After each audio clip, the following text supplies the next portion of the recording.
parece.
Yago.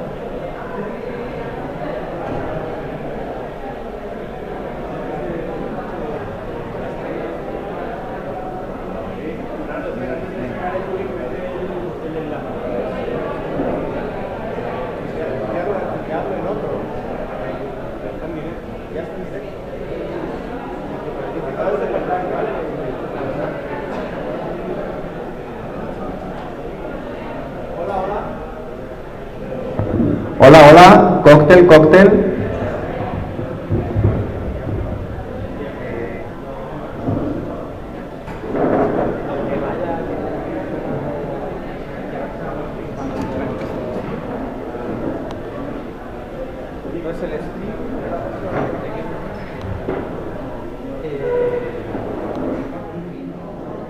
¿Puedes hablar por el micro?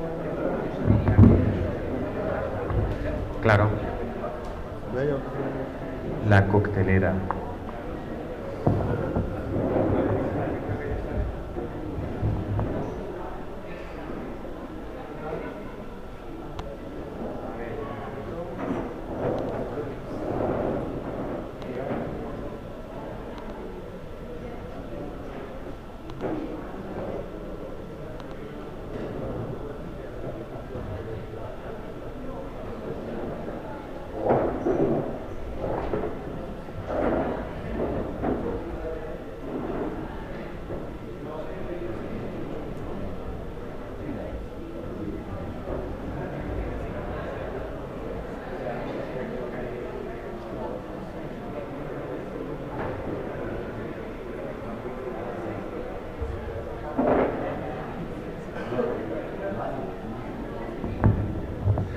Hola, hola, bienvenidas, bienvenidos al Cóctell, un encuentro de narrativas de la participación. Por si queréis, vamos a tener ahora un tiempo inicial de una mini charla de introducción mía, luego de Pedro Inoue, el director de arte de Adbusters, y de Noel Douglas, de Occupy Design UK, por si alguien se quiere poner las sillitas por aquí, y si no, pues lo seguís desde las mesas. Bueno, un placer, bienvenidas y bienvenidos a Media Lab Prado.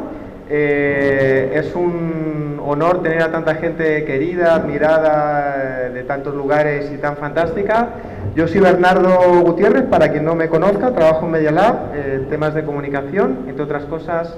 Soy el responsable del Participa Lab, de comunicación, que ahora os lo explicaremos rápidamente. Entonces, bueno, realmente es muy interesante que estemos acá mezclados y reunidos, gente de disciplinas tan diferentes, que no siempre dialogan de una manera natural.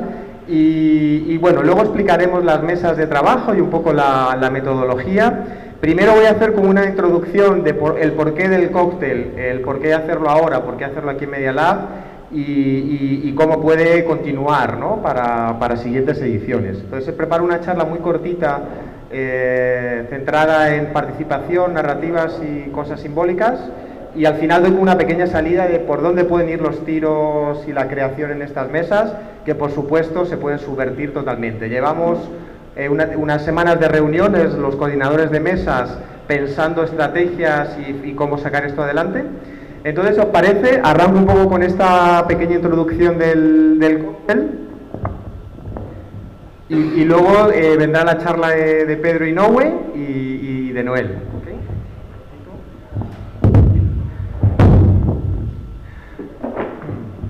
Bueno, pues llevamos un tiempo intentando repensar narrativas, comunicación, imaginarios, símbolos vinculados a la participación, que es algo que realmente es transversal a todo, pero que a veces se queda en un significante vacío, ¿no? Todo es participación y es todo y nada al mismo tiempo, ¿no?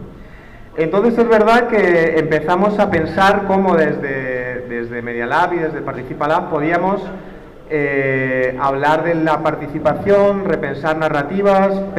Pensamos que hay narrativas y plataformas, imaginarios que pueden incentivar la participación. No es solo una cuestión tecnológica de tener una plataforma donde la gente participa o de que la gente se organice. Entonces yo siempre parto un poco de este hecho disruptivo que desde el 15M, desde la primavera árabe y todo el ciclo de revueltas interconectadas, ha sido como una disrupción brutal de prácticas ciudadanas, de conceptos, de narrativas, de forma de organizarse, ¿no? Llevamos como 6 años rehaciendo todo, han cambiado las estructuras de cómo se organiza la gente, de cómo se organiza la política, y han cambiado muchísimo las narrativas y las formas de comunicar, ¿no? Entonces siempre parto de este mapa de las revueltas interconectadas como punto de partida, y como un punto de partida de una polifonía en red, de una creación colectiva, de una remezcla constante de imaginarios, de memes, de estéticas que han roto con las narrativas y los símbolos de la propia izquierda o de los movimientos sociales, ¿no? Entonces, es verdad que llevamos como 5 o 6 años, posiblemente el mayor laboratorio narrativo, desde lo micro, lo meso y lo macro, desde la erupción del 15M en España, pero también de muchísimas revueltas que de alguna manera han estado interconectadas, como el Diren Gezi, del Gezi Park de Turquía, las jornadas de junio de Brasil, ¿no? Esta es una foto mítica frente al estadio Maracaná, frenando una represión policial. Esta es muy reciente, es una foto que me apasiona de cómo la multitud y la tecnología pueden conectar emocionalmente a multitudes, a millones de personas, en este caso concreto provocando la caída de una presidenta corrupta. Es decir, ha habido como una disrupción simbólica vinculada también a formas de organizarse y de la protesta muy potente, y es verdad que todos los grandes relatos, ¿no? Todos los grandes relatos de la modernidad, pero también de la posmodernidad, ¿no? Que teóricamente es lo fragmentado, lo micro, lo que no se puede definir. Estamos teniendo como relatos con muchas diferentes capas, ¿no? Narrativas que funcionan a pie de calle, funcionan en diferentes redes sociales y conectan a multitudes y se caracterizan por, en muchos casos, ser historias de código abierto, ¿no? Historias remezclables, que se pueden mejorar, cambiar el sentido, un poco todo este universo del remix, de la remezcla y de la mimética, ¿no? Entonces es verdad que el super gran relato del propio capitalismo y los relatos conservadores del siglo XX, ante el derrumbe de los relatos de la izquierda y de sus propios imaginarios, estamos un poco en esta batalla del siglo de cómo desde abajo, en red, de forma distribuida, la ciudadanía conectada está construyendo miles y millones de microrelatos que se van configurando de alguna manera en nuevos imaginarios, en nuevos metarrelatos. Realmente su plan está muy bien construido durante siglos, ¿no? A mí me gusta mucho citar siempre a este libro de Larkov, de No pienses en un elefante, que habla de cómo el neoliberalismo y la derecha han dibujado marcos simbólicos de una manera tan robusta que en el momento en que se bajan impuestos se habla de alivio fiscal, ¿no? Cuando realmente están recortando salud y educación, por ejemplo, ¿no? Esto es una serie de documentales de la BBC, el The Century of the Self, el siglo del yo, que es maravilloso, que habla de cómo arrancan el psicoanálisis de masas, cómo el sobrino de Freud se fue a Estados Unidos y la lió, y se inventó la publicidad, el marketing, y se empezó a utilizar sobre todo a vincular el deseo al consumo, ¿no? Un poco la base del capitalismo. Está muy bien construida, y esto es una cita de Roland Barthes de su libro Mitologías que habla justamente de los mitos de izquierda y de derecha, y por qué los de derecha y los conservadores son mucho más robustos, y consiguen generar un metalenguaje que es el aire que se respira, ¿no? Entonces es muy difícil realmente construir, ganarle la partida narrativa a ellos si estás dentro de su marco, ¿no? Un poco desplazar el marco, desplazar el tablero de juego, que se habla bastante en los últimos tiempos, va un poco por ahí, de tener marcos propios ganadores. Y por ejemplo, la participación en sí misma, no sé si es un marco que lo tenemos perfectamente dibujado o tenemos una lógica bajo la que funciona ese marco simbólico. Por ir avanzando un poquito,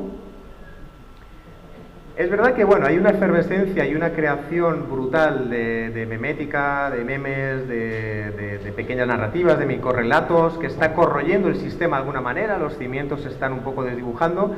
Este es un texto que a mí lo recomiendo bastante, de Josh Hans, que es The meme is not the message, y considera el meme como una artillería de guerra que es súper necesaria para romper marcos simbólicos, despedazar narrativas, reírse del enemigo, a partir del humor que se abran brechas narrativas, pero que él habla que esto es muy clave, es vital, pero que se necesita un mensaje a medio plazo, se necesita un marco simbólico de la participación, de la colaboración, de la sostenibilidad, de lo que queramos.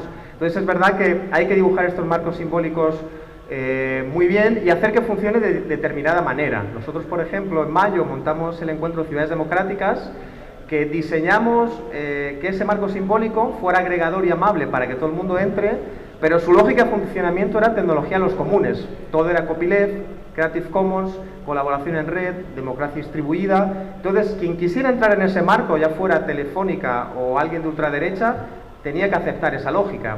Entonces es verdad que a veces hay que esforzarse mucho en que el marco sea un marco ganador, que el marco sea amable y agregador, pero que funcione con una lógica, que eso es lo que consigue siempre el enemigo. Entonces, bueno, la parte de la memética me parece clave, pero siempre pienso que hay que dar un paso más del meme hacia un relato más construido, hacia una narrativa, un imaginario, un marco simbólico. En los últimos tiempos, no sé si Pedro tiene que ver con este cartel,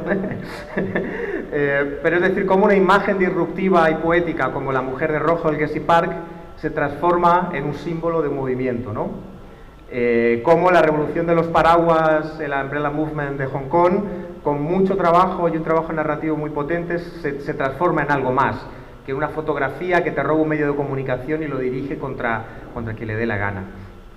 Es verdad que en los últimos tiempos, digamos que el 99%, la gente, la ciudadanía, los movimientos en red, las revueltas interconectadas, está habiendo una efervescencia brutal y se consigue resignificar símbolos de una manera alucinante, ¿no? Ya pueden hacer el símbolo de Hope de Obama, que automáticamente va a haber alguien resignificándolo y aplicándolo en otra dirección, ¿no? Un poco el culture jamming, ¿no? Que yo pienso que Pedro en Adbusters nos va a explicar bastante un poco esta remezcla de culture jamming y este hackeo a marcas comerciales y cómo se le da un poco la vuelta. Y es verdad que tenemos ya como muchísimos casos que enseñar o pequeños éxitos, o bueno, no me gusta hablar la palabra éxito, la verdad, tal como está configurada, las campañas municipalistas del desborde, ¿no? Un poco la máscara reapropiable por la multitud, las miles de máscaras de Manuela, hay aquí bastante gente que participó en ese desborde, se perdió un control con un imaginario y se acabó ganando pues, una capital de la Unión Europea. Entonces es verdad que sí que está todo un poquito más o menos bien encaminado, pero digamos que llevamos, bueno, todavía el sistema es muy fuerte, los grandes productores, los think tanks, el capitalismo, las grandes compañías. Yo de esto, los McGuffins, hasta con Pedro yo pienso que hemos tenido varios cafés hablando de esto en los últimos años.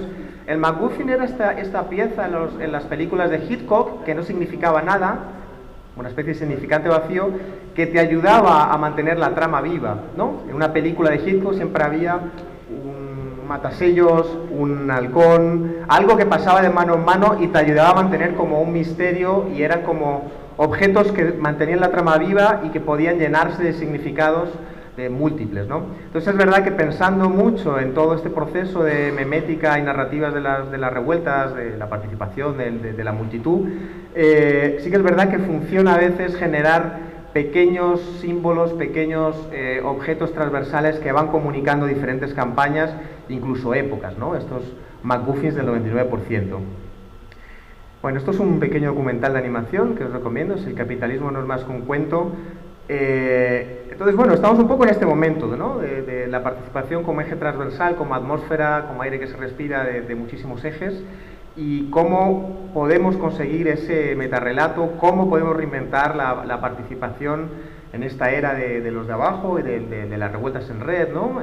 Pienso que estamos en un momento muy interesante, y paso un poco al caso de Madrid porque es verdad que estamos en un lugar muy peculiar que ha tenido en la última década y sobre todo desde el 15M para acá una efervescencia increíble a nivel de asambleas de barrios, de movimientos transversales, de ocupaciones, de centros sociales, realmente ha sido como muy fuerte. Este es el mapa de los madriles, ¿no? Que se han hecho entre varios colectivos y que fue un pequeño mapeo incipiente de centros sociales, cooperativas, centros del común, que luego ellos mismos me confesaron que se dejaron fuera. Había como 500 iniciativas de proyectos autónomos en la ciudad de Madrid, lo que es una auténtica locura. Entonces, por un lado, está en el momento de su historia reciente como más intenso, desde los años 80, a nivel de participación ciudadana, autogestión, economía social, economía cooperativa, creatividad, y al mismo tiempo aquí, esto es un pantallazo del Decide Madrid, el decidemadrid.es, que es la plataforma que ha habilitado el Ayuntamiento de Madrid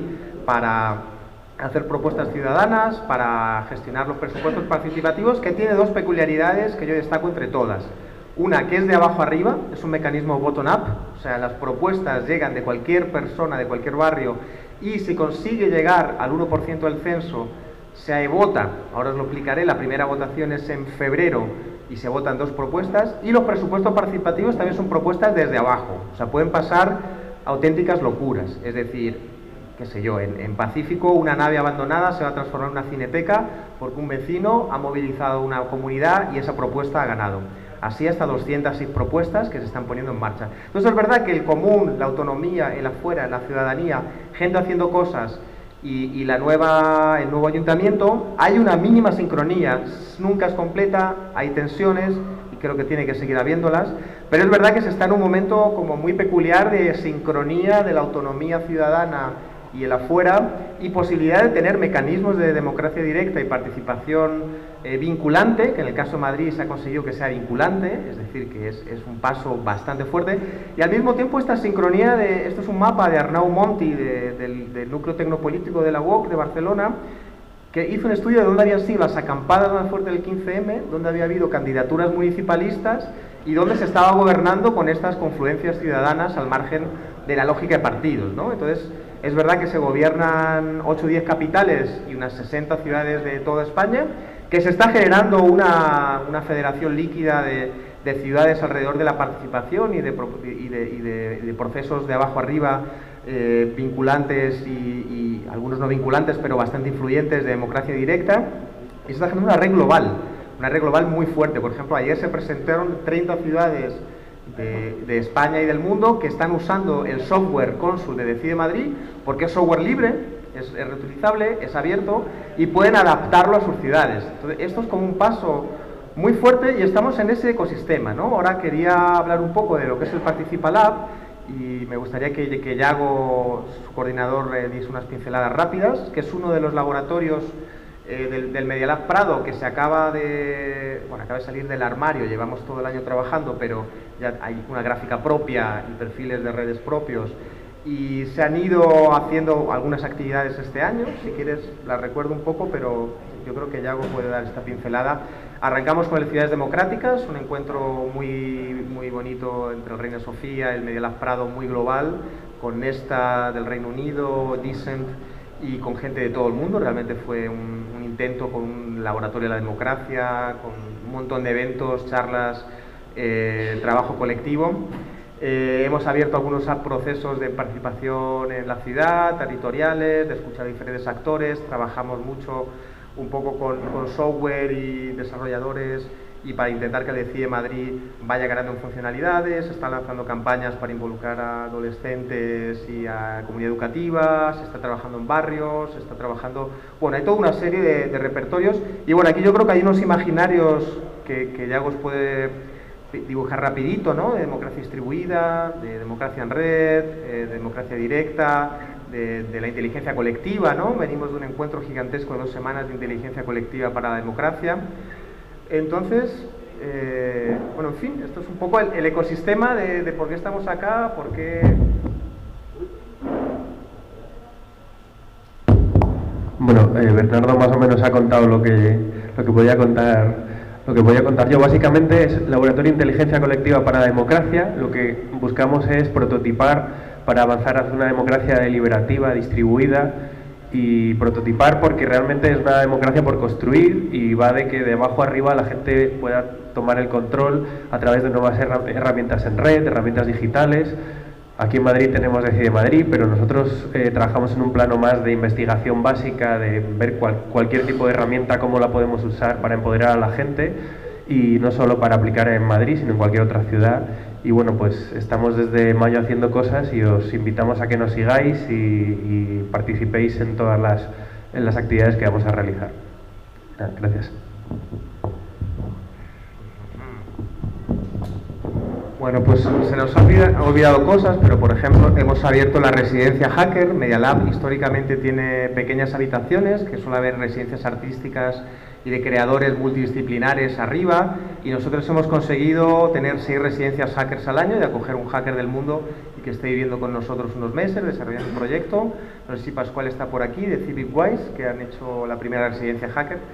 Y bueno, esta parte narrativa era un poco la que faltaba para redondear el Participa Lab. Este encuentro Cóctell, esperemos que sea el primero de muchos cócteles de aquí en adelante. Y entonces, bueno, hablando mucho con los coordinadores de mesas para que no se quedara todo muy atmosférico y nos estemos 2 días debatiendo sobre qué es la participación. O sea, somos más de hacer, somos más del play, somos más del estar haciendo cosas y prototipando, que estar 2 días pensando sobre la participación. O sea, nos gustaría que surgieran cosas concretas de todas las mesas, campañas en marcha que luego podemos continuar y enredarnos de muchas maneras.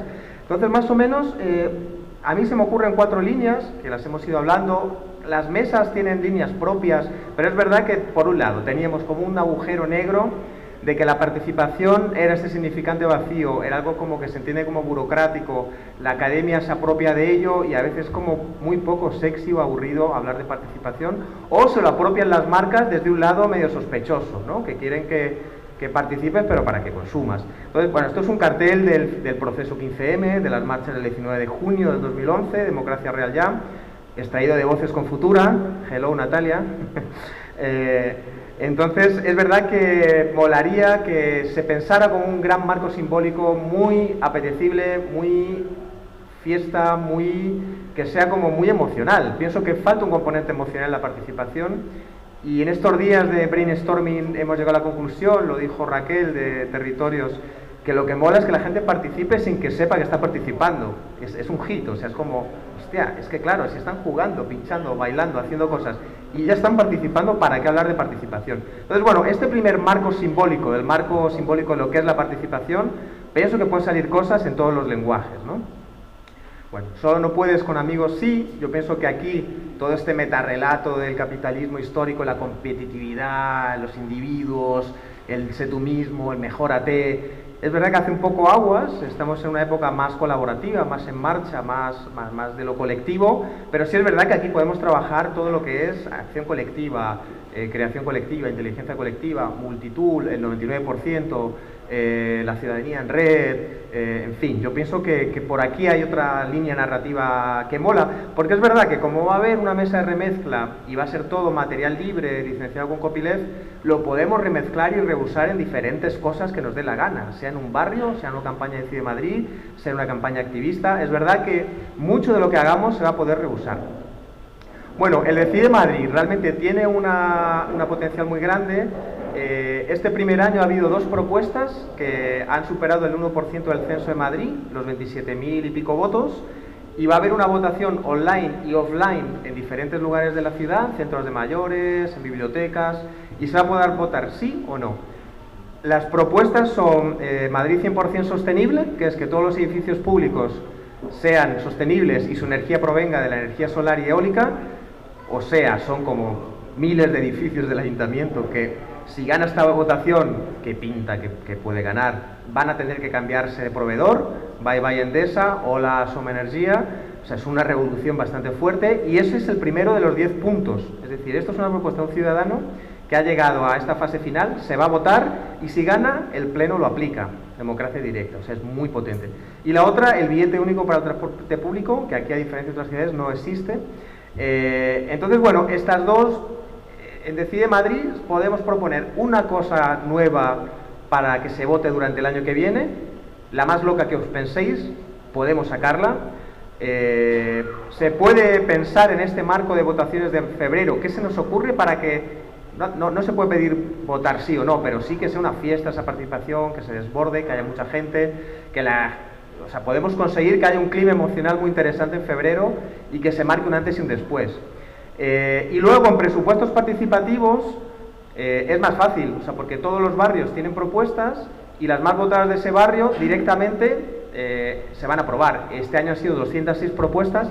Bueno, esto ha surgido una coña hablando estos días de brainstorming, que decía, joder, pues podemos pedir una estatua de Snowden en Madrid, en un barrio, y si conseguimos que sea, simbólicamente es muy fuerte, ¿no? Entonces, esto es muy fácilmente conseguible. Por los que estamos aquí, no conseguimos una en cada distrito, y como bien apuntaba Alberto, un libro de Snowden desnudo, en fin, que se nos pueden ocurrir cosas muy concretas, desde una fuente en un barrio o a cosas como de mayor calado o muy locas o muy disruptivas.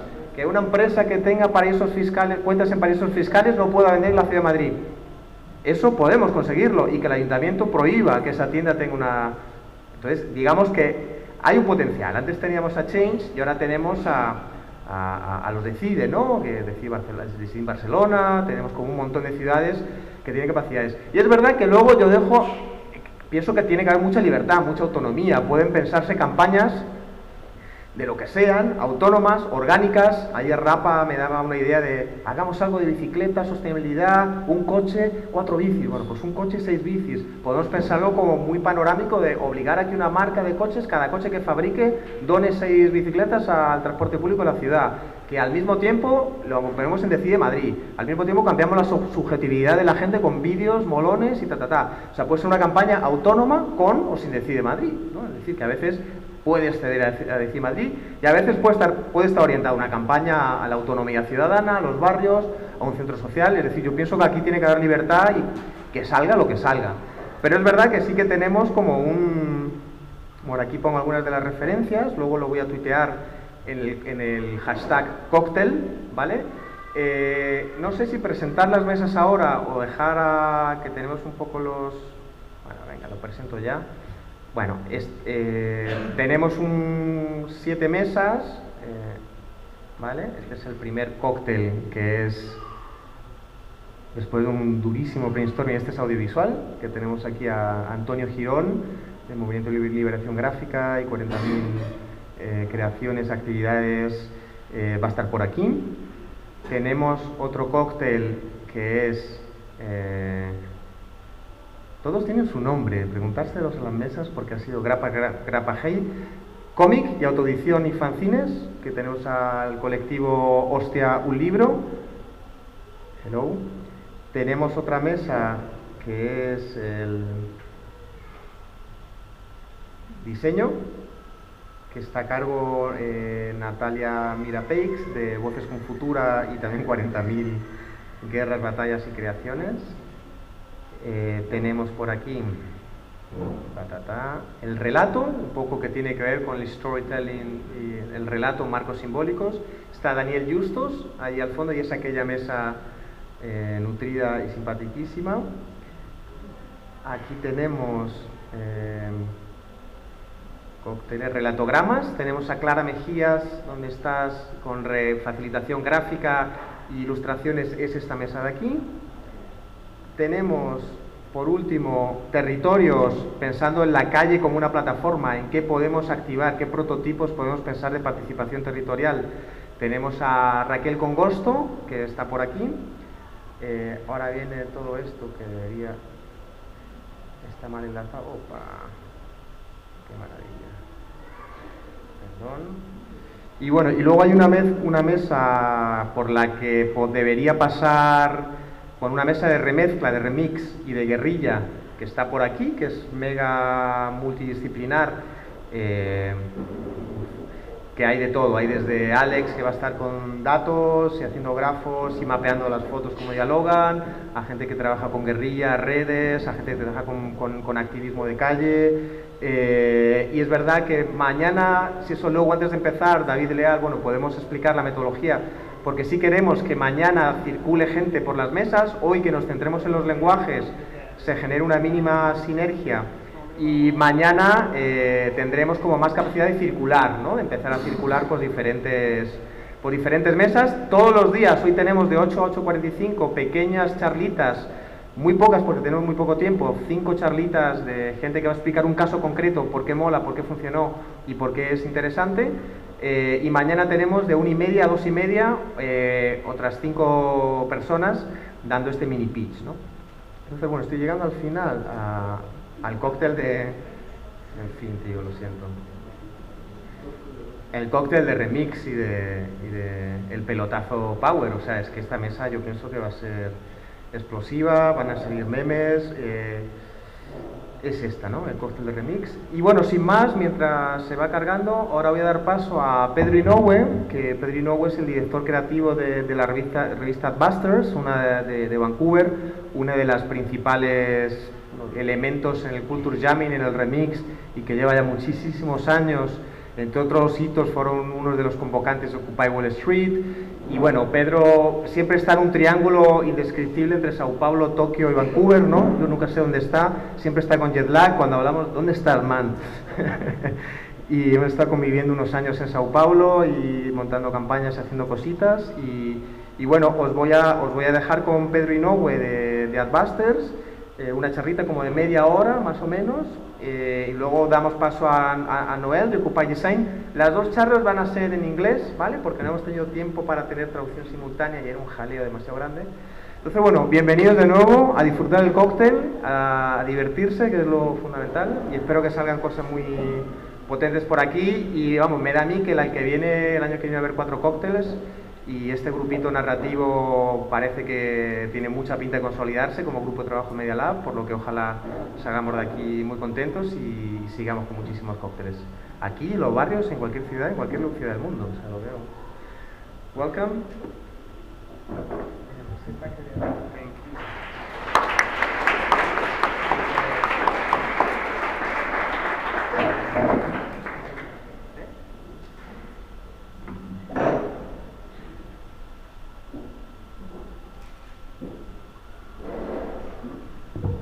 Buenas. Perdona en hablar en inglés. Mi portuñol es muy mal y yo feel ridículo falando en portuñol. So, hope it's okay if I speak English with everybody. ¿Alguien necesita traducción? Por si queréis que lo ponga al lado o...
Good evening. I'd like to thank Bernardo and everybody for having me.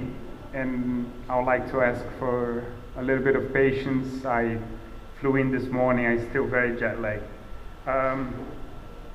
My name is Pedrinoi. I've been working, I'm a designer and artist who've been working for the last 15 years. And looking at what Madrid as the city has been doing, I feel that I really want to listen, and I really want to hear what you guys are doing, and so I feel almost when I got here and Bernardo started telling me about all these places and Media Lab and all of that, I'm thinking, I don't know exactly what I'm doing here. I'm thinking I'm going to show you a bit of my work, and I would love to go by each day and get to know, hopefully, a lot of you. So I work with Jonathan Barnbrook, which is one of the most great designers in England today, for 7 years. And while working there, I met a lot we had a lot of Japanese clients, and we work a lot with Adbusters. And while I was there, I developed my own work, my own artistic work. And closer, sorry. So when 2 years ago, in 2014, I did a art residency in Japan, in Tokyo. And I went to Tokyo because I wanted to stop being a designer. I thought design was about kiss clients' ass, and that was annoying for me. After a while, you get annoyed with that, and I thought I wanted to become an artist instead. So I did this artwork, this installation in the background, and it's a mandala.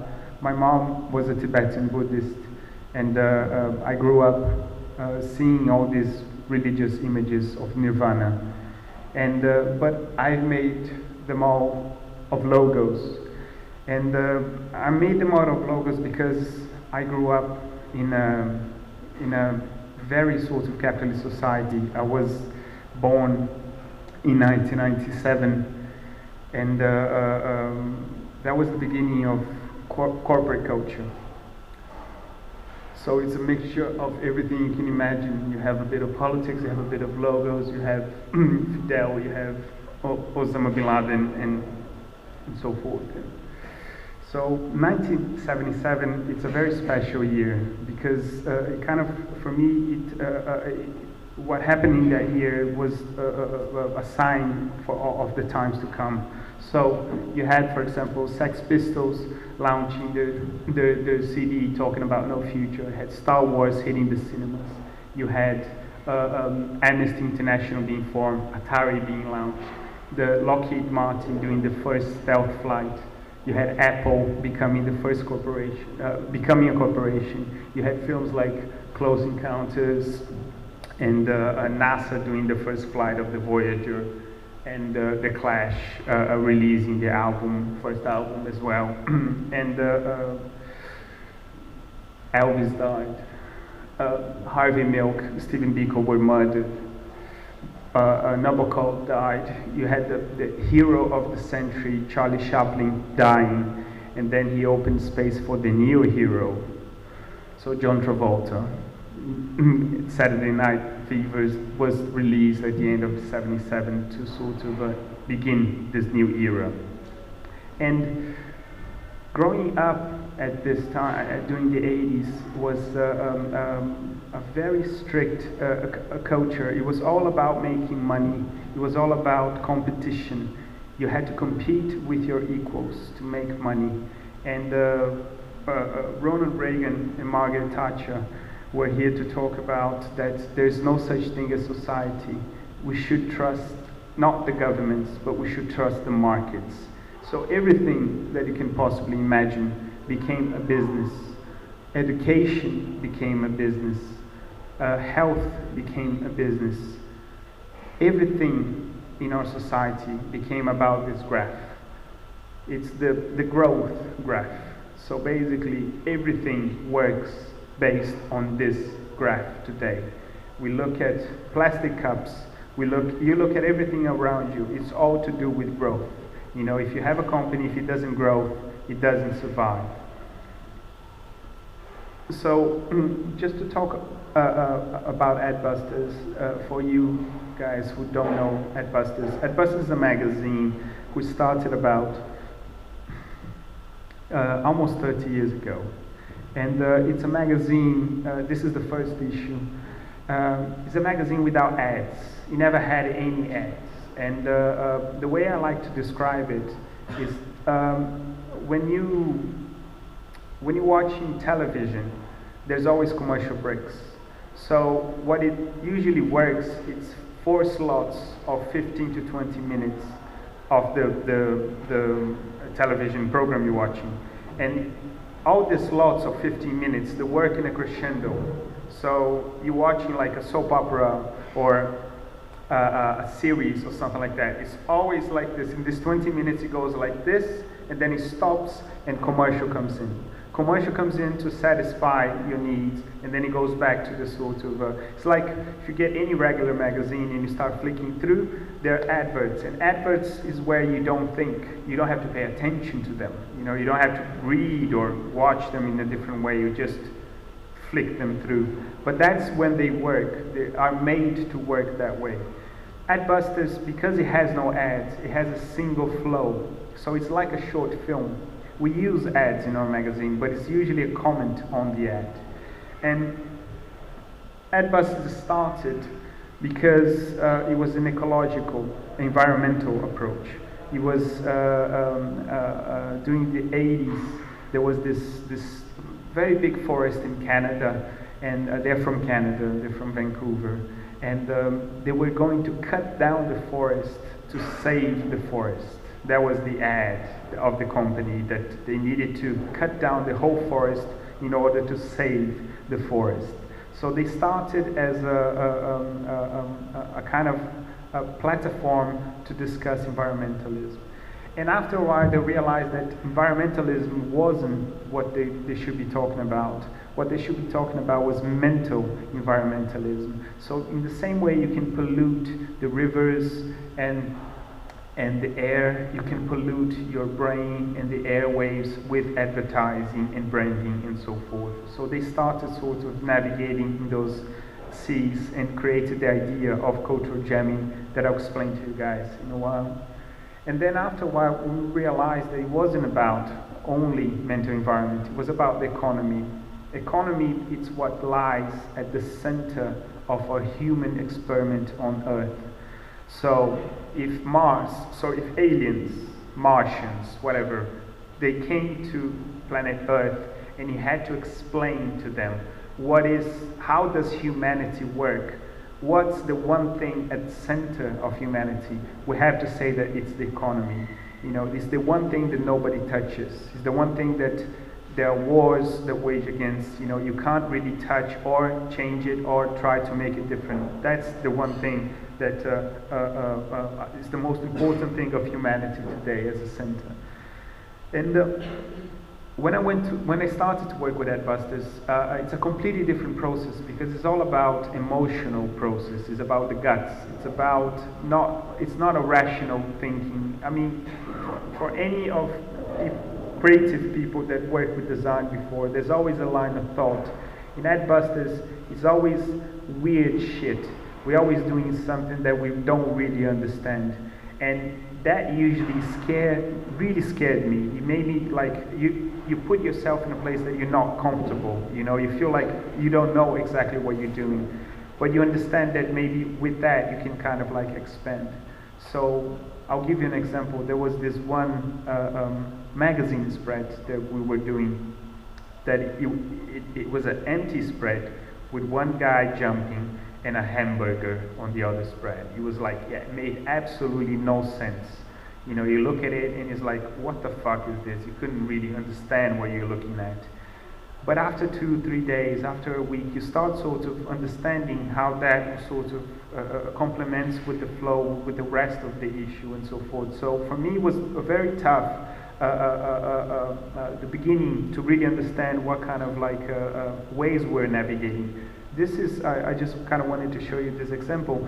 The first magazine I did for Kale, for the editor, the theme of the issue was revolution, and I decided to make the whole magazine in low resolution.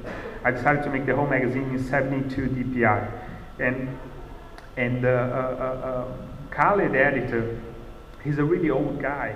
He's like 70s now, and he didn't really understand what I was doing up to the end. And in the end, I phoned him up and I said, "Listen, do you understand I'm doing the whole magazine in low resolution?" And he was, "Oh no, I didn't know, but this is amazing. I love it. Can you make the whole magazine look like this? Because it looks ugly." And this is something that you don't see around. You know, when are we allowed to do ugly stuff? You know, when you do something that you're not comfortable with, that I open out the images, I save as JPEG, quality 0, and it looks shitty, but there's a context into it, which I think it's interesting to expand. You know, is today with the narratives and internet and networks, it's not about the visuals, it's about the context, it's about the story we're telling, it's about the ideas behind of that. So I'll show a couple of ideas that Adbusters sort of has been working on. So this is the corporate flag of America that we wanted to sort of make it an update of what the United States stands for. It's a corporate culture. They sort of like created the idea of corporate culture, of Wall Street, of corporations. It's interesting to see that for every city, like Bernardo was showing in his presentation, there's a trigger. For every city, we have a major theme. So in the United States in particular, especially in New York, the theme was corporations and government. In Brazil was about corruption. Hong Kong was about influence of China. Turkey was the influence, the dictatorship that Erdogan is doing in the most sort of a civic level. So all these triggers, if you use in the right timing, they can explode and become huge possibilities. So this is the basic example of culture jamming. So they paid an author to create this character for Philip Morris, which is called Joe Chemo. It's Joe Camel doing chemotherapy from having smoked too many cigarettes. You know, what else? This is, you know, like anorexia and fashion. This is, they started to use with the idea of malnutrition and obesity, when obesity, the number of obese people reach levels higher than those ones malnourished. And this is a very popular one that we sort of, when we spread around, you know, it talks a lot about the kind of like mental state we're at. You know, we can't really name the plants around us, but we can name thousands and thousands of brands. And this is the kind of culture we sort of were brought up in, especially me. And this is Dia do Consumo Zero, Buy Nothing Day. Buy Nothing Day started more than 10 years ago, and it was dated. It was a date for you to spend 24 hours without consuming anything. And the point is, it's not really about you not consuming. The point is you thinking about your consumption.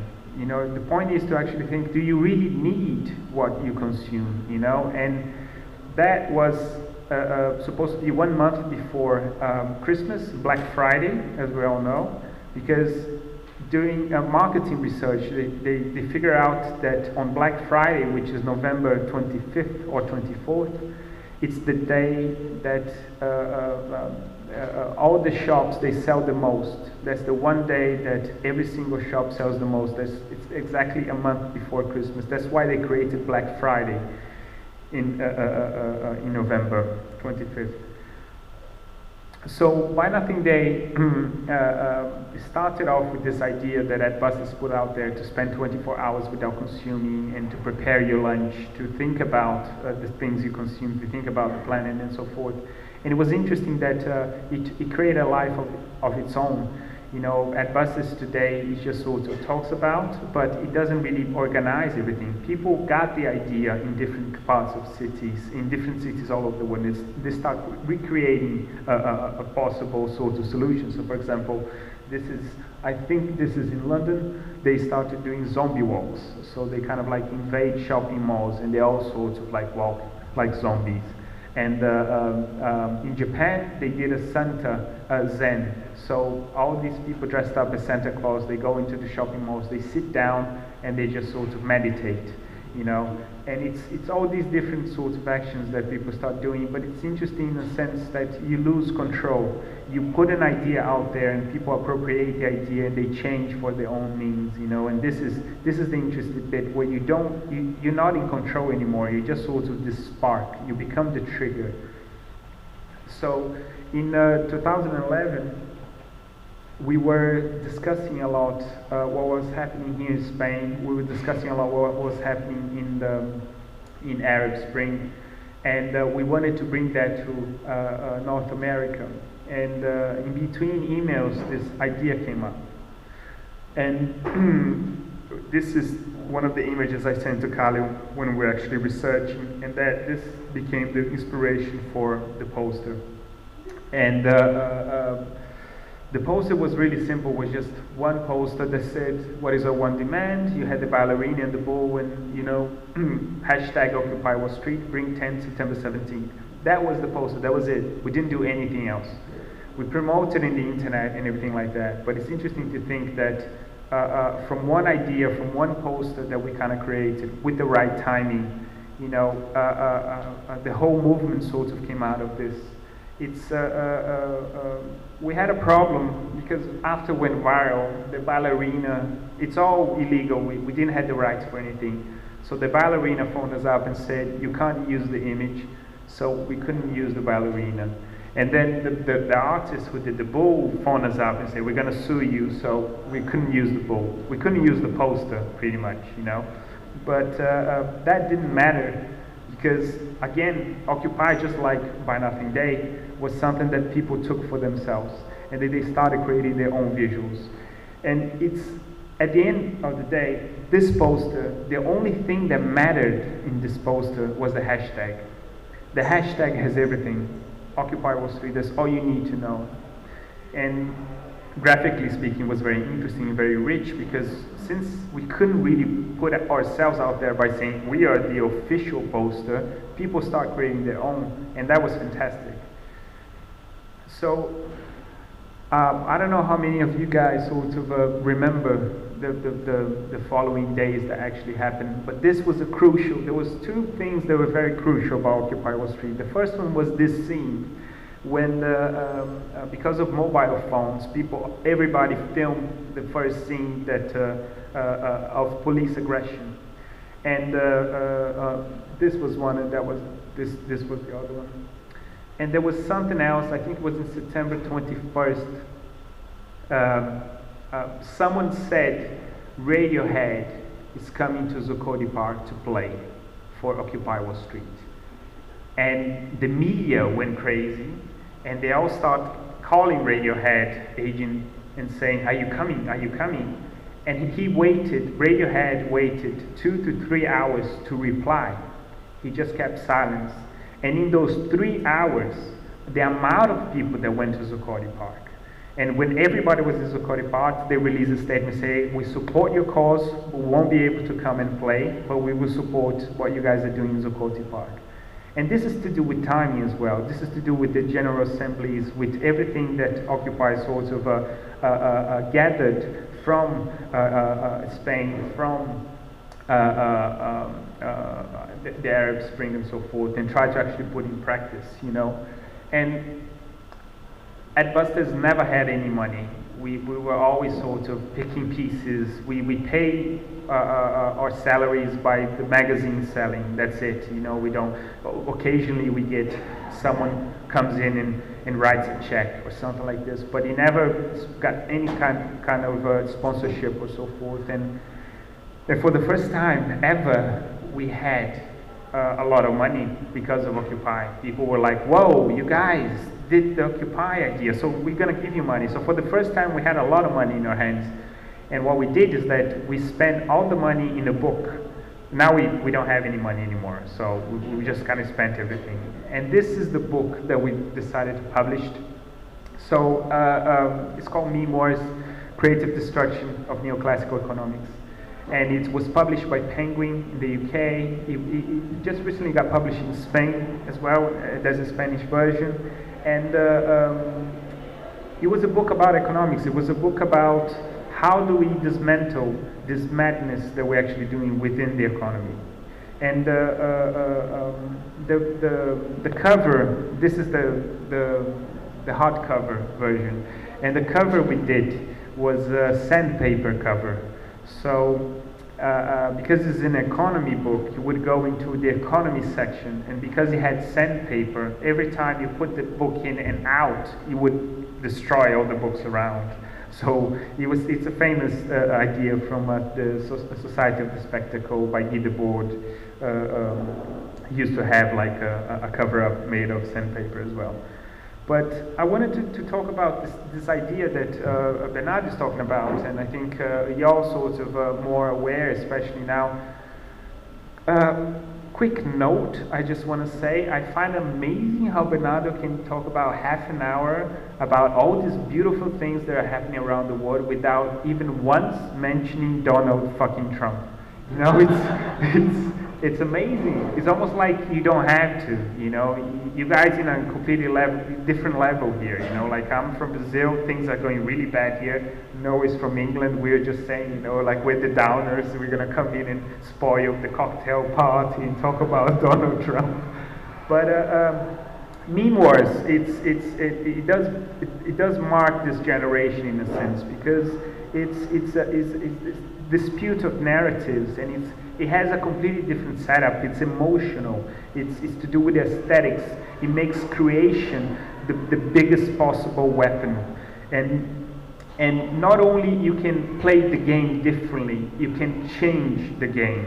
So Donald Trump, it's interesting to think that he's the guy who sort of changed the game by using memetics as well. But we can discuss this later on. I'm not going to keep talking about him. And this is a few spreads of the book, so we're always kind of discussing against, you know, like the dualities of word poverty and world population growth and species extinction, you know. So you have, for example, a sustainable way to produce and the American sort of Western way to sort of produce. And this is, you know, like David Shringley and Chris Jordan, you know, this is an actual picture. This is not a fake, you know, of a lot of animals dying by eating a lot of plastic. And so this is the kind of stuff we're talking about in 2012, you know, how this whole idea of a G8 meeting, you know, oh, the world leaders are going to talk about climate. Fuck that. They're not going to change anything. You know, the economy is not going to change. There's no future. The future doesn't compute. We don't have a future if we keep playing the same way we're actually playing. And for the first time with the networks, it felt like we could change things, like what you guys are doing here in Madrid. All these ideas, you know, that I've been talking with Bernardo, and even this space is an actual proof that it's actually possible to change things. Because the world that we live today, everything is connected. You know, you have like things like WikiLeaks and Snowden. They are here to explain the world to us, to really understand what we're standing for, what we're up against, in a sense, you know. So I like to sort of always make a parallel of thinking. So Iraq War, right? 2003, when the US, UK, and the coalition invaded the Iraq War. I don't know if you remember, but there was a lot of films, Hollywood films, that came out. You had The Green Zone, you had The Man Who Stared at Goats, you had a bunch of different films that kind of showed what was happening in Iraq.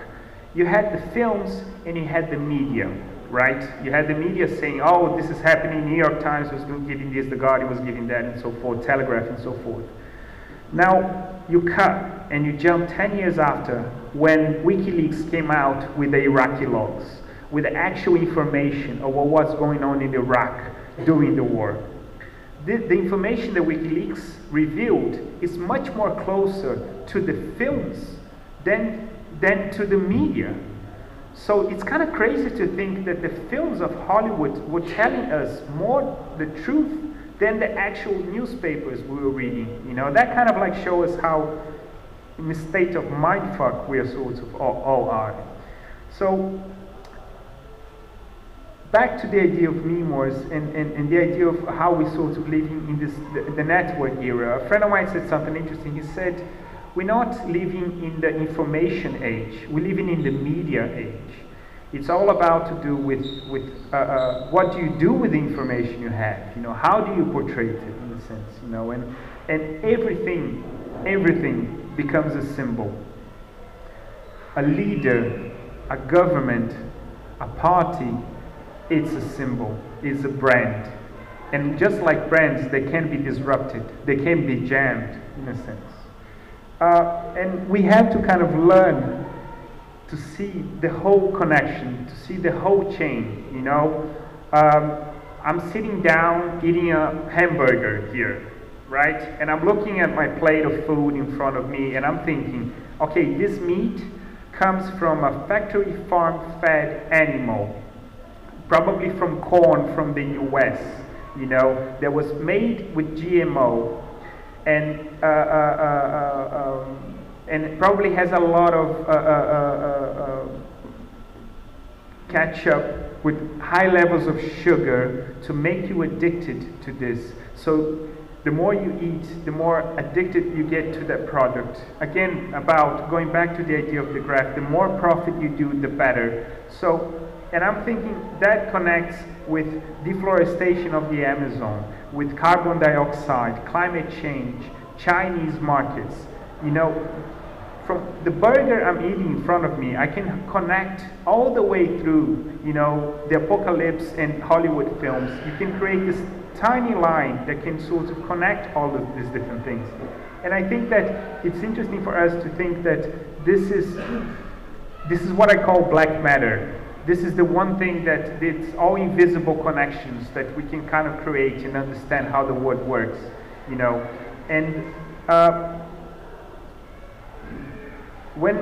so for designers, for example, so when you design a chair, you're never designing just a chair. You're always designing a chair inside a room inside a house on the street on a city in a country, and so forth. You have to understand all these different steps. You have to understand how can you create excuses to hack into these sorts of different spaces. And the more you understand the steps, we can be designing a chair, and most people will think we're just designing a chair, but actually what we're doing is we're changing the government by designing a chair. This is the kind of strategic thinking that we should have as creatives, and understand what's at stake here. And to go back to what Bernardo was saying about revolt, I think that is the one sign of our generation and the times that we live in, is the revolt. It's the revolt against the status quo. And when you're creating anything, any memes, you either for or against the status quo. You can't run away from it. So the election of Trump is a fuck you to the world. The election of Trump is a sign of revolt. I'm not going to say much about Trump. I mean, we can talk about later, but I think he's the darkness that we sort of needed. You know, once someone like him steps in, we have to organize ourselves. You know, we have to stop reacting to what he's saying and start resetting and rethinking what we stand for. When Trump got elected, a friend of mine, a very hopeful friend of mine, phoned me up and said, "Hey, do you need any help in Adbusters? I really want to help. You know, now it's the perfect timing. You know, I need to help." And I was like, "Yeah, fine, okay." And another friend of mine phoned me, and this is a very cynical friend, and he said, "Hey, very good business. since Trump won. You know, it's like it's very good business for adbusters in a sense, because now you have 4 years of this sort of a lot of stuff to do. But no one said that everything that we're building was going to be easy. You know, I think there's a backlash, like any pendulum has. Bill Clinton produced George Bush. George Bush produced Obama. Obama produced Trump. Hopefully, something else will come after Trump, if there is a word, I guess, you know. But to go back to what I said in the beginning, I'm here to listen. I'm here to sort of research and talk to all of you guys and really get to know what kind of stuff you're doing, because I think you can give me a lot of optimism in terms of what sort of like the different narratives that's been built, you know, in the one sort of European country that hasn't got any fascists sort of amongst the congressmen and women, and get to know the projects that you're sort of doing and so forth. You know, it's I guess there's a lot to do, and I just want to say thank you for Bernardo and everybody else for being here. Thank you.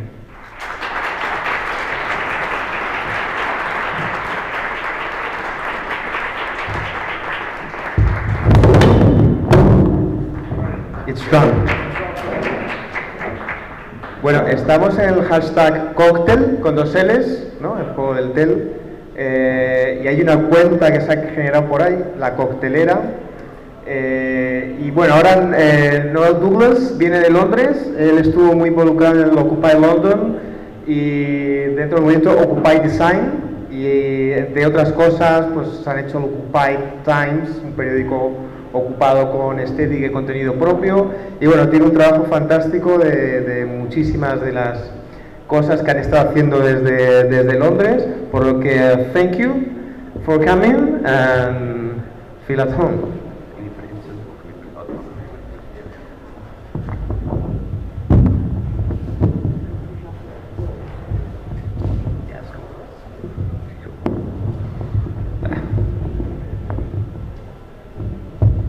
Is that close? Yeah, okay, cool. Hola. So, again, I apologize. I'm English, and therefore I'm crap at speaking other languages. I'd love to speak Spanish. I will do one day. I've also got a bit of a cold, so you've got my sexy voice tonight as I do the talk. I have to have a bit of water as I go through. So yes, thanks to Bernardo and everyone for the invite. I'm really interested to hear what's going on in Spain. I do think, like Pedro said, I think you've got some interesting things happening here, which is quite inspirational for us people that are living in countries where things have gone a bit backwards recently. I'm going to really flick through a lot of the projects that Occupy Design has done. Slower, okay, sorry, yes.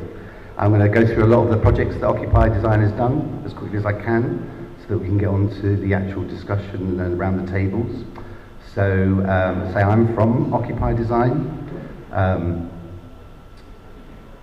We were set up when, after you had your Indignados and the Arab Spring happened, we had Occupy Wall Street, obviously, and then that inspired people in London to try and occupy the space outside the stock exchange. Like a lot of spaces in London, that's actually private, even though it looks like a public square. And so we were blocked from actually occupying that square. And so we ended up down the side of St. Paul's Cathedral, which we found out, we didn't know at the time, was the only public bit of land in that area. And actually historically it was a place where people came to debate. So it was kind of interesting history there down the side of the church. And just like in the square here in Madrid and in all these occupations, what fascinates me as someone that's involved with making signs and graphics is the way the space explodes with imagery. We were putting up posters like you see on the right here with this slogan tape to kind of add into that. And then out of that we thought that we need, as designers and artists, we need to respond and try and influence, take Occupy out of the occupation in a sense and try and occupy the design world. That was kind of the idea with Occupy Design. The logo, I'll just show you here, was kind of based on the squatting logo. And for us, the big thing is this idea of design for commons. So we've kind of got this idea come back of the idea that our culture should be commonly owned alongside water, public services and everything else to counteract the waves of privatisation that have happened in the last 30 years with neoliberalism. So Jonathan Barnbrook, who Pedro worked with, was part of Occupy Design. He designed the logo for Occupy London to kind of, with the idea that if you don't brand yourselves, someone else will try and brand you. And as Pedro said, Jonathan had worked with abbuses in the past. So I'm just trying to show you some of the history of some of the people involved in Occupy Design, because what was interesting was it brought a new generation together with a slightly older activist generation. We had Greek economic refugees in London who began to design the Occupied Times, but there was others of us that had been doing stuff in the past, like Reclaim the Streets, where we were making spoof newspapers in the anti-capitalist movement at the end of the 90s, with all the big demonstrations against the IMF and the World Bank, running things like indie media centres. So this obviously before you could publish anything, like now it's super easy, you can do it from your phone, but obviously in the 1999, this was like you had to set this up specifically, so this was the first website that really allowed activists to post their news. Other projects that people were involved in around this time in Quebec in 2001, the demonstration against the FTAA. This was at a point where lots of the demonstrations were being tear-gassed heavily, so they did a project called Gift of Masks, where they screen printed loads of masks in a collective way, and then the masks were worn on the demonstration, and the mask had a smile printed on one side, and then a kind of more aggressive face on the other side, so you could choose which face you presented to the police. I was also involved in designing posters to get people to go to things like the demonstration against the G8 in Genoa, and kind of other sorts of culture jamming posters that kind of picked up anti-capitalist events. In the mid-2000s, I was involved in Malababa, which is a very short run Adbusters type magazine here in Spain. I don't know if people know about that. There was 3 issues of that. And then we do other things like collect the work together. We had a big show at the end of the 2000s called Signs of Revolt, which looked at 10 years of culture jamming. Other people were involved in things like Climate Camp, a direct action camp that was trying to stop, in this case, airport expansion, but use these picture shields. So use the idea of the main victims of climate change being presented to the police on shields for the demonstration. Other examples of that were we occupied the City of London, where the banks were trading on carbon atmosphere pollution, and we put posters up on the banks as part of the occupations. So we were heavily involved in the anti-capitalist movement and the kind of movements before some of the people in Occupy Design. So the Occupied Times was the new thing that came out of the camp, and it was partly inspired by Occupy Wall Street Journal in New York. And so it was initially produced in the camp every week, partly to give the camp a voice, and also to tell people around the camp, all the bankers and the people who would kind of come around. It attracted a lot of attention to the camp because it was there for 4 months, to tell people what was going on. We'd include art in the newspaper, like posters, and then that developed into a bi-monthly magazine, which has only just stopped publication. It's now turned into another magazine called Base, because we felt the Occupy Times had kind of run its course. And this would commission new art that was again to do with different aspects of neoliberalism. We commissioned artists like El Tanin from Egypt to be involved. The back page of the newspaper was always a poster, so people could use it on demonstrations or in their colleges or whatever. So you've got some examples here of this. And a bit like the earlier work that I showed you, one of the things that we're trying to do here, I feel, is we're trying to develop 21st century protest aesthetics. So we very much feel we're part of a revolutionary tradition, I would say, I certainly do. But we don't want to look like Spain in 36 or Russia in 1917. We want to look like we're part of the 21st century. I think like Adbusters does really well as well. So using kind of iconography of networks, This poster is one by Georges Israelis, who's one of our Greek economic refugee designers. It says, "Sharing isn't immoral, it's a moral imperative." It's a quote from Aaron Swartz, who, if you don't know him, he was a young guy who founded Reddit, but committed suicide because he was being pursued by the American government because he was about open information, and he had released a load of information from a library. We did early campaigns. One was to debrand the city, meaning the City of London. We did this because, in terms of the design world in London, there's a national student competition every year, and in the year of the crisis, in the year that students in Britain had their tuition fees raised to £9,000 a year because of the bank crash, the main charity that works with students and links them to industry asked students to rebrand the City of London because they'd had a really bad press and they need to resell the city to the world, which we thought was an appalling thing to do. So we wanted to debrand the city rather than rebrand it. So again, a lot of the work we do is participatory and collective. So this is the workshop based around that, looking at, again, at branding and logos and thinking about memes, getting people to start to visualize things like I'm presuming we're going to do tonight. And then we get kind of different entries coming in from people. So this was one where, this was an anonymous one, we don't actually know who did this one, where people went round, this is the crest of the City of London, and it has a Latin inscription on it, and people went round changing the Latin inscription to different things, and that's all around the City of London, this was. And then we have a bike system, like you have here, where you can pay for a bike and go, recycle around. But of course in Britain it's sponsored by a bank, in this case Barclays, so people were putting on stickers onto the bikes as a way to debrand the city this way. We also ran a competition to expose the 1%. I won't show the work from that, but what that's resulted in is we collect memes.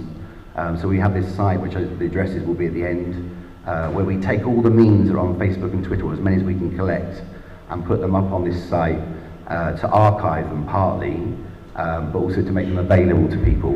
Because obviously if they're on Facebook and Twitter, they get lost, but also they are in a corporate space where Facebook can just take them down. So that's kind of gone that way with that. We work a lot with other groups. There's been a group in the UK called Uncut, which is an anti-cuts group. They've done very creative things like occupy banks and turn banks into hospitals to link the cuts in the NHS to the banking crisis. They've occupied Starbucks coffee because in Britain, like most big corporations, Starbucks has paid no tax since 2009. And so this one was one where in Britain, women, like in all countries, women bear the brunt of most cuts. So the Starbucks coffees were being turned into creches and refuges. But the problem with these actions is that it's great for people occupying the shop, and it's great that it's on the high street. But the problem is, because it is on the high street, police officers then all come outside, and all the people walking along the street think there's some trouble and try and avoid it. So as Occupy Design, we went outside with these posters. So while people are inside occupying, we're outside with the posters, sort of helping to get the message out. And then the idea with that is that then when the media take pictures, it then goes out into the media, you sort of use the frame of the media and you occupy that. And then also when people do Google searches like this, for Starbucks, you start to get the images up that say Starbucks don't pay any tax. So you actually start to occupy the social media walls, or the digital walls, as well as the physical and real walls. So public walls is also something we're interested in. Last year in Paris, we were experimenting with a video projector trike. So this is a trike we've got with a video projector on it, running off a battery, and it would allow us to go around Paris and project in different places. So this is the headquarters of EDF. We were trying to get onto the advert, but the projector wasn't quite powerful enough because there's too much light. But the ad says the objective has to be 2 degrees warming, and all the scientists say it has to be 1.5 or else we're buggered. So we put a massive 1.5. These were very early experiments, I should add. I think they could have been better. The theme of that demonstration was red lines. So red lines we can't cross in terms of the climate. So this was outside the World Bank offices in Paris, just down from the Arc de Triomphe, where we projected system change, not climate change, all up to their doorway. And then when the Greek no vote happened, I remember that was 2 years ago now, we went to the German embassy in London and put this up with Angela Merkel and telling them to cancel the Greek debt. So that's kind of, I think, a very interesting area as well. And in terms of other people we work with a group called Brandalism, who've pulled off some amazing actions. So last year in Paris, what Brandalism do, and I presume you can do this here in Spain, is all the ads at the bus stops, if they're done by JC Dassault and those companies, you can just open them up with a specific key. And there's not really any law against that actually either. And so what you do is you go out in the day with a high-vis, a fluorescent vest, like a workman, and if you do that, then everyone thinks you're actually meant to be doing what you're doing, and so no one stops you. And so in Paris, we went out on the day that the climate summit started and took over 600 advertising sites all around Paris with a team of people. And this is the Occupy Design's poster in that. These are some of the other ones. And this gets a lot of press. This is what's kind of interesting about this. So again, it's a kind of thing of publicising it. It was playing on the fact that there were big corporate sponsors of the climate summit, like airlines, like Volkswagen, who've been caught out with their diesel emissions. Recently, this was done by Barnbrook as well. And then we've also, and what was nice about this was the people in Paris liked this so much, they got in touch and asked us to be able to have the posters. They're all on the website, so you could download them, and then people could put them in their windows, and people did. And then just recently we worked with them over the TTIP demonstrations that have been going on in Brussels. I hope people know about TTIP. It's essentially a thing that would allow corporations to lower standards to the worst standards for everything in terms of food, and allow them to sue governments if governments try and stop that. So again, we took over, I think it was 88 sites in Brussels on the day of the demonstration.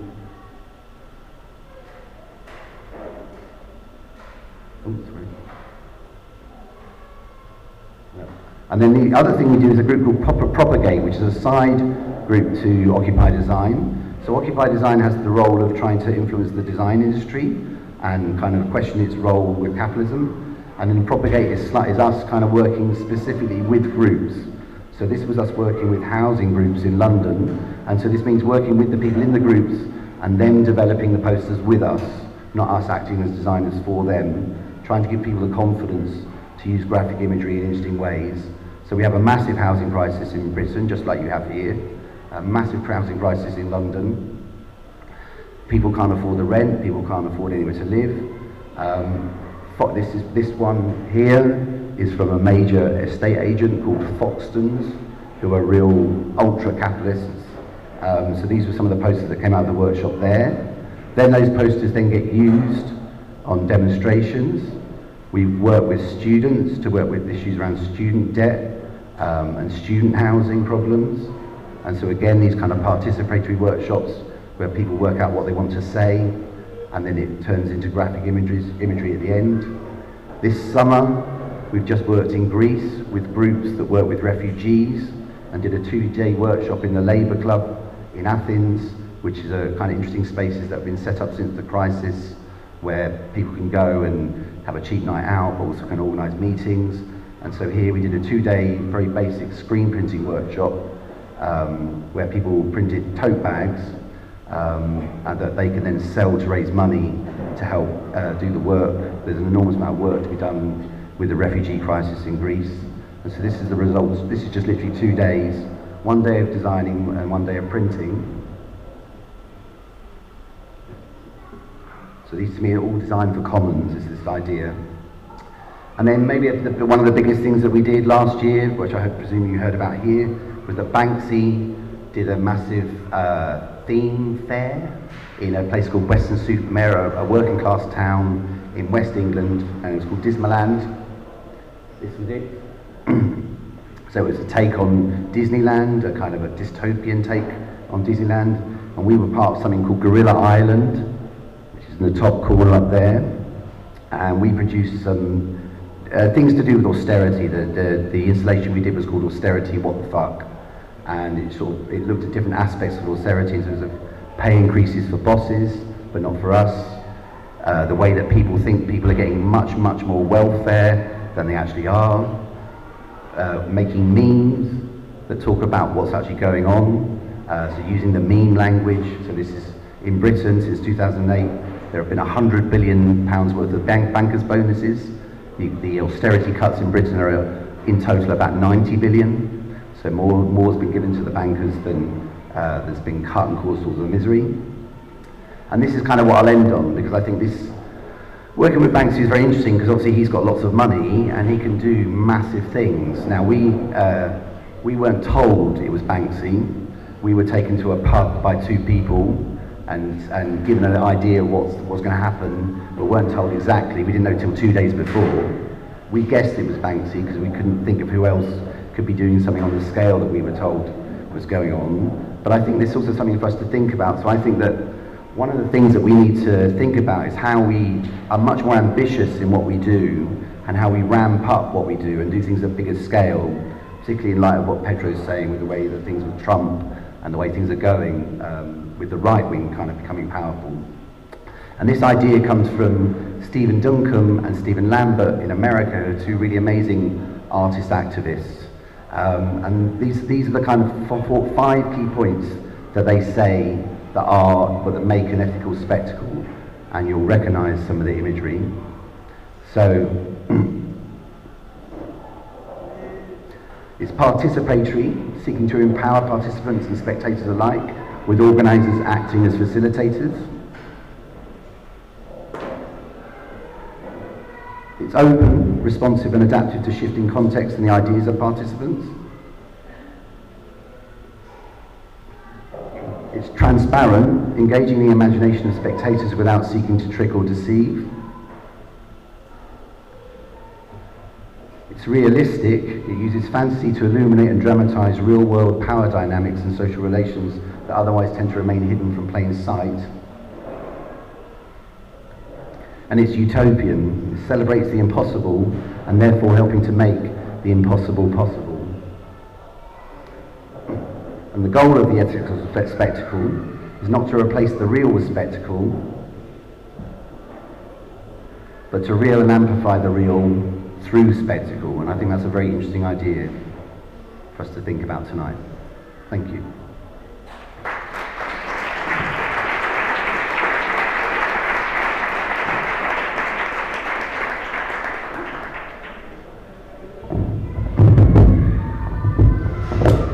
Well, thank you.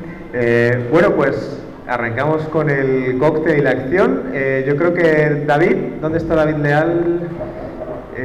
Estaría bien explicar un poco la dinámica. Justo en el momento desaparece. Bueno, Clara yo creo que puede, ¿no? Bueno, yo pienso que, mira, tenemos 2 horas y cuarto de trabajo en las mesas. Vale. Yo creo que es un momento para conocernos, para empezar a pensar qué quiere hacer cada mesa, un poco 2 horitas de trabajo, presentación, dibujar algunas ideas iniciales. A las 8 tenemos los pitch cortitos, otras 5 personas haciendo charlas de 7 minutos, presentando casos muy concretos que sean inspiradores para el común de las mesas. Y mañana tenemos más tiempo de trabajo. Tenemos 2 charlas por la mañana. Tenemos a Oriana en medio de Barcelona.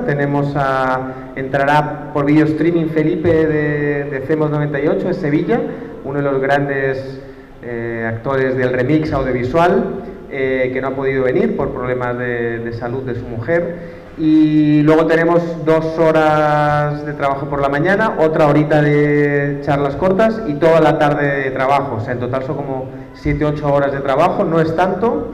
Sí que estaría bueno que empezáramos después de la sinergia, de la empatía, de presentarnos, ir aterrizando cosas, ¿no? Las diferentes líneas, pues queremos algo muy genérico de participación, se nos ocurre una campaña muy concreta de esto, y mañana va a haber como una dinámica también de circulación de mesas, ¿no? De David, que justo está comprando post-it porque hemos tenido un problema y no tenemos, va a estar de mesa en mesa polinizando un poco ideas, y mañana tenemos alguna dinámica de circulación de mesas No todas, pero para que haya gente un poco circulando y aterrizando las campañas. Lo ideal sería salir de aquí mañana por la noche, posiblemente haya un open space y un tablón donde colguemos las campañas de los diferentes grupos para que la gente se pueda sumar y continuarlas, y los coordinadores de mesas se van a encargar de dar una continuidad a las campañas hasta el siguiente cóctel, ¿no? Entonces yo pienso que esto es un poco la dinámica. Entonces, bienvenidas, nos relajamos un poquito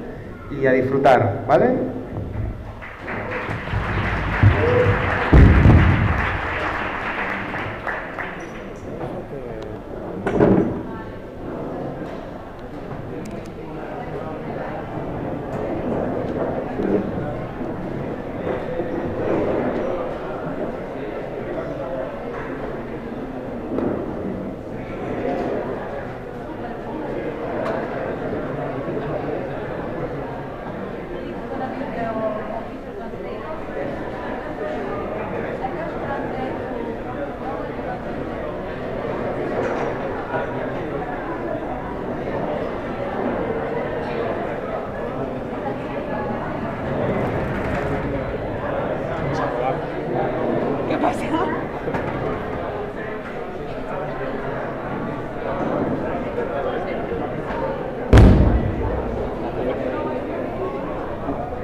Yes.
parar el streaming, tío, y no Pararlo.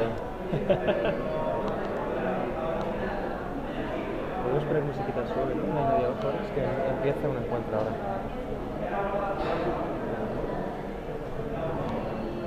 Ya suavecito.